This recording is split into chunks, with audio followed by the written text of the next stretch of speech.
Remember the lightning bolt at the clock tower? Yeah. That event doesn't happen until tonight, so you must be very careful not to run into your other self. Let me give you some money. Have to be prepared for all monetary possibilities. Get yourself some 50s clothes. Check, Doc. Hey everyone, welcome to another top 10 list. Guess what top 10 list I'm doing this week? I'm doing a top 10 list from a very specific date. From October 27th. I know I'm one day off, but that's what day I do these. October 27th, 1985. Yes, this is the top 10 list featuring the notes that Doc Brown had in his briefcase. Now, Doc Brown makes a very valid argument. You have to be prepared for any situation monetarily if you are traveling in time. But this was done simply for the movie. Why? What is my rationale for that? Well, if you take a 1928 $100 bill and try to spend it today, people will look at it. They'll look at it funny, but you can still spend it. Which means if you had a $100 bill from 1928, you're covered from 1928 until now. Much like if you had a $50 bill, or a 20, or a 10, or a 5, or anything else from 1928. Well, people are also very adamant about saying that any note that the government produced is still valid currency. Well, the first notes produced were from 1862. So if you had an 1862 $1, $2, $5, $10 bill, whatever the case is, you'd be able to spend that large size currency anytime between 1862 and 1928 when we went to the small size currency. So technically, Doc Brown doesn't need all of this different type of currency, and anything prior to that, it would depend on where he was for paper money, because you're talking obsolete banknotes. But more so than anything, he would be spending pocket change, silver dollars, silver quarters, things like that. But that doesn't change the fact that the movie went out of its way to do this. They made him a briefcase with all kinds of notes in there, with all kinds of different dates. And I will tell you there's more than 10, but we are going to go through them all. All right, so let's take a peek at what Doc Brown has in his briefcase. I'm just going to go in this order. I'm going to start here. We're going to work our way across. Okay. Number one, he has clearly a $1 bill, and it is labeled, I can barely make that out, but I want to say it's labeled 1955, which would make sense because that is the time that he's going back to, 1955. And of course, we know what those notes look like. Let me just put this up here. These are $1 silver certificates. That is exactly what he's got. This is a series of 1935A. Maybe that says 1935 on the screen. I can't quite tell.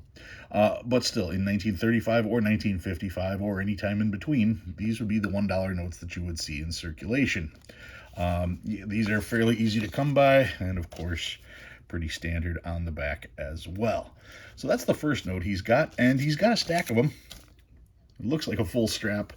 How many he actually has, I don't know. I'm pretty certain that those would be real notes that he has in there. So it's either 1935 or 1955 on the date, and we're talking $1 silver certificates. All right, in number two right here, you can clearly see how much bigger this note is compared to this one, and the giveaway is the year, which we can clearly see as 1923.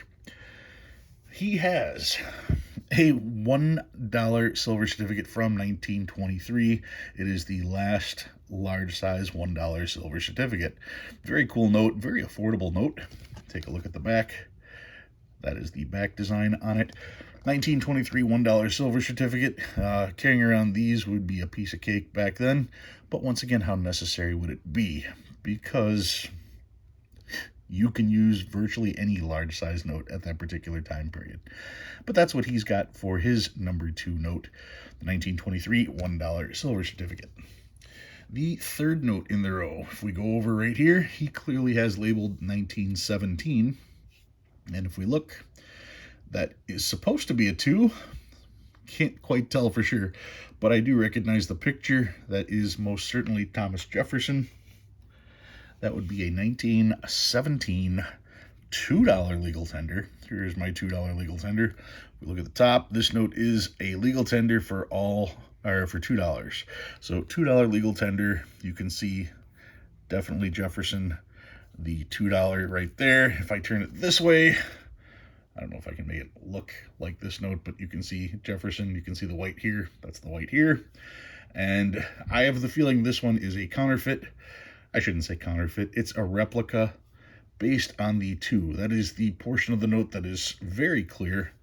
And yet this, you can clearly see the 2, where this, you can't quite make out that it's a 2. And I think you would be able to at a distance, right? Yeah, probably. So that one is probably not real. Anyway, 1917 $2 legal tender. That's the 3rd note. The 4th note, I can't identify enough about the note to tell what it is. There's always this leg in the middle, and whenever this leg moves out of frame, the camera is starting to go down, so you don't really get a good shot of that particular note. But based on the fact that there's a picture here, I'm assuming that that is probably it looks like a counterfeit CSA because it's so bright white. But it looks like it might have a smaller note on top, which could very easily be a 50-cent Confederate States of America note. But once again, I'm just guessing on that particular one. I can't really tell, but I'm quite certain, though, it is a Confederate States of America note. Knowing that Doc Brown is in California, I don't know why he would need CSAs. But he's got them just in case. All right, the next note on the list right here is a $5 note. We can clearly see the 5, and it looks like it says 1934. 1934 $5 note. That would clearly be, you can't quite see this portion of it, but this would be a 1934 $5 silver certificate. It is being backlit a little bit by the computer because this one is in actually really good shape. There we go. Now you can see it pretty clear. $5, if I zoom in here, you can see 1934 $5 silver certificate in nice shape, real good shape on this particular one. Does not have "In God We Trust" on the back because that didn't come in until 1957, if I recall. $5 silver certificate is what he has listed in the spot for 1934. So yeah, definitely would have a 1934 $5 silver certificate. That is spot number 5 technically on there. Number 6, we see another $5 note. That $5 note looks much bigger, so we know it's a large size note, and based on the year, looks like it says 1914. That would be a 1914 Federal Reserve note. So here's the 1914 $5 Federal Reserve note. I can't tell what bank his is from. Mine here is from Kansas City, so it's 10. You might be able to make out some. I can't really make it out right over here behind the 14. But anyway, that is this one here. 1914 $5 Federal Reserve note. I can't help but think of all the people that are like, Federal Reserve notes aren't backed by anything. They're worthless. Okay, well, we've been using them since 1914. That's over 100 years. The federal government's only printing money since 1862. That means these notes have been valid for longer, more than half the time that the federal government's been printing notes. But this is the $5 1914 Federal Reserve. That is number 6. Number 7 on the list, the first note that I don't actually have, this one here is labeled 1902. And if I look at it, you can see the denomination is a 10, and I can see a portrait over here on the side. And based on the print style and the year, this would be a 1902 $10 national currency. I don't have a 10, but I do have a 5. Here's the $5 national currency. This is from the 3rd series. The first charter period was 1862 to 1882. The second charter period was 1882 to 1902. And the third charter period started in 1902. So that's why they've got this one labeled as a 1902. Like I said, I don't have the 10, but I do have the 5. So a $5 national currency. Nationals, I don't know that he'd have it. I only wish I could read what it says on here. Well, it doesn't really matter with a national because these were good everywhere. My particular one is from the Eclair National Bank in Wisconsin, but this, of course, would be spendable anywhere.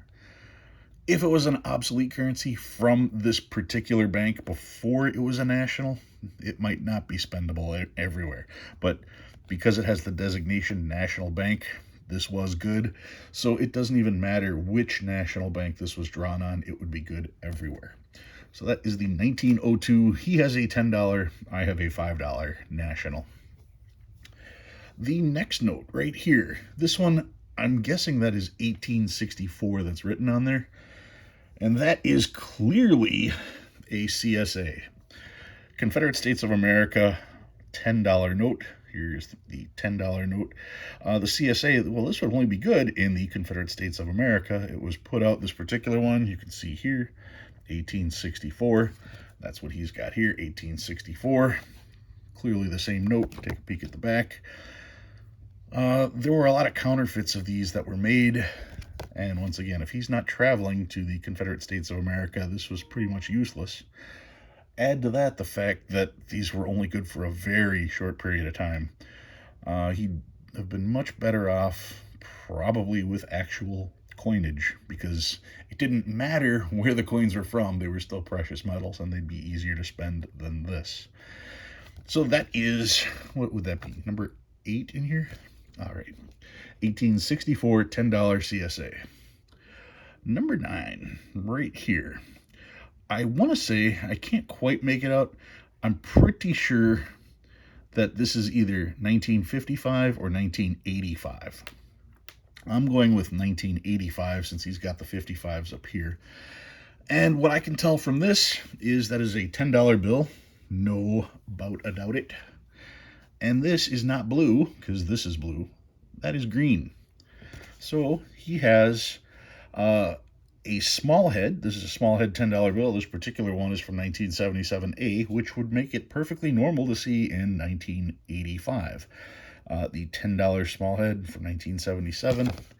You guys are all familiar with these. Very familiar note. These are still circulating today. You can still get one, and if you have one, you can still spend it. I don't recommend spending it unless it's in really rough shape. But yeah, this particular one I found in circulation and decided to hold on to it. And of course, it does match what he has for 1985. The next note, we can clearly see it's a $20 note. And the date on it is 1914. That would be a 1914 Federal Reserve note, $20 bill. This particular one is from St. Louis, Missouri. And as we put it on there, you can see, yep, same note. There's the blue seal on there. He has a $5 note, and he's got the 20, and he actually has a 50, which I don't have over here, by the way. But that means he has $75 worth of Federal Reserve notes in his suitcase for 1914. It's a lot of money back then. You don't really need to be carrying around that much. But like I said, any of the large size notes prior to this would be useful because you could use them prior to 1914. This note is only good from 1914 to 1928, which is a fairly short period of time. Once again, there's the back of that one. A very cool note. Still, 1914 $20 note. All right. Next up, I was going to say next up for bid. The next note he's got is labeled 1864. And what I can see here from his picture is that is, first and foremost, a replica note that he's got in there. It is way too bright. The color is off. Yes, it's supposed to be pink, but these aren't supposed to be white. The notes themselves are more of a yellow tint, and that is just screaming bright white. The condition is incredible. So everything about this says that that note is a replica, especially when you consider most $1 notes from 1864 from the Confederate States of America look much more like this. The $1 notes were heavily circulated, so whenever you see them, they're usually trashed. They're made on rice paper, so they're very thin. They don't hold out very well. They are hand signed, they are hand numbered, so that's cool. But yeah, generally you're going to find them in just horrendous shape like this. For his to be in that good a shape, clearly a replica, and you can tell on mine, it has more of the orange look to it, where this is screaming bright white. So yeah, that one's not real. This one is real. Not in the greatest of shape, obviously, but it's real. So that's the 1864 $1 CSA. The next note, he has another 1864. Now, once again, for the movie, I understand, because at a glance, you've got this view, this view, this view, and who in their right mind is going to pause a video to look to see what's actually in there? Nobody but me, of course. But looking at it, you can see all kinds of different colors, different styles of note. This one has it written out. This one's got a picture. This one's a different shade. So you can see why they chose those for aesthetic purposes. But in reality, why would you need a stack of 10s, a stack of 20s, and a stack of 1s all from 1862 or 1864? You wouldn't. Doesn't stop me from having that 1864 $20 Confederate States of America note. This one here it's in all right shape. It's pretty good. Take a look at the back. You can see it almost has a play money look to it, but that's just the way it is. You have to remember that when they designed play money for games, they usually based it off of actual currency. So that's why this has a play money look to it. Confederate States of America $20 note. Once again, we zoom in, you can see 1864 right there. February 17th, 1864. Just like 1864 is there. Turn it this way, you can see how it matches up. Right there. That is the next note. All right, let's scroll it down just a touch. There we go. We've got this little guy here. That one's labeled 1863. What is that? That is an 1863 10-cent fractional. Let's see if I can get this to focus in on that. This one isn't in the greatest of shape, but it's still a 10-cent fractional. I can identify this one based on this little hat here. If we look over here, you can see the hat. You can see it's definitely a woman. If I go like this with it, definitely a woman looking that way. Definitely a woman looking that way. And we can tell, since it's next to a normal size note, how small it is. Yes, clearly an 1865 10-cent fractional note. They made these during the Civil War because people were hoarding precious metals. So you weren't going to have too many coins. Once again, if you had the coins, people would be very happy to see you. They would probably be easier to spend than these. A lot of people weren't accepting of the paper money. So that is the 1863 10-cent fractional. And let's see, we'll go like here. The next note is right here, and this one is from 1865 or 1875. This is a 5th series fractional.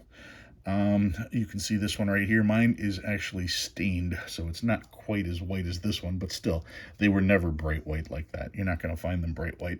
But that is the same note there. This one, a 5th series, one of the last series that they made. So that's why the date is different. That's why you're talking 1875 versus the 1860s.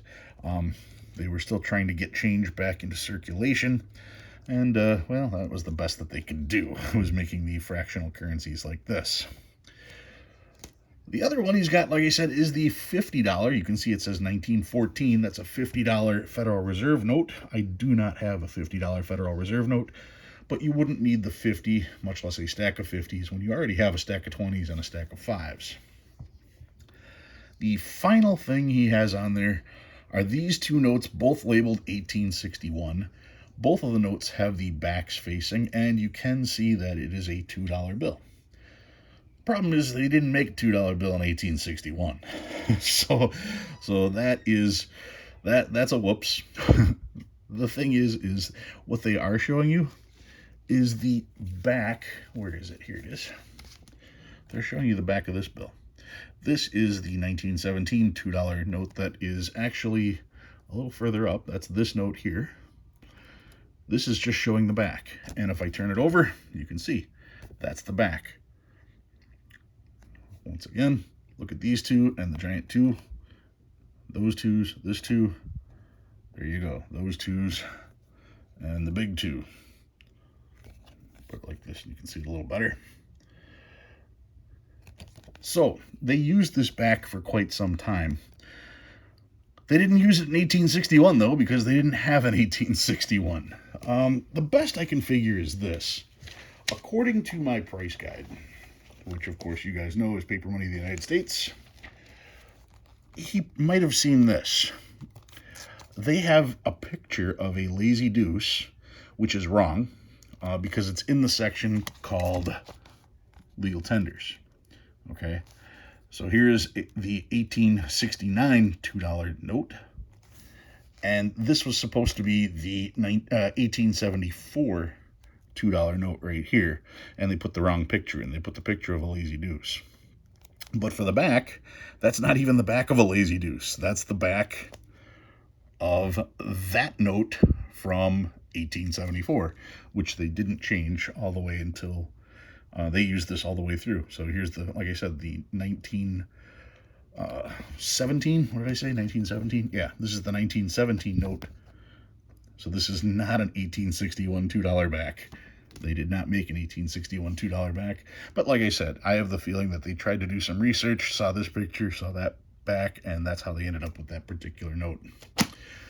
So that is what Doc Brown had in his suitcase, in case you were ever wondering.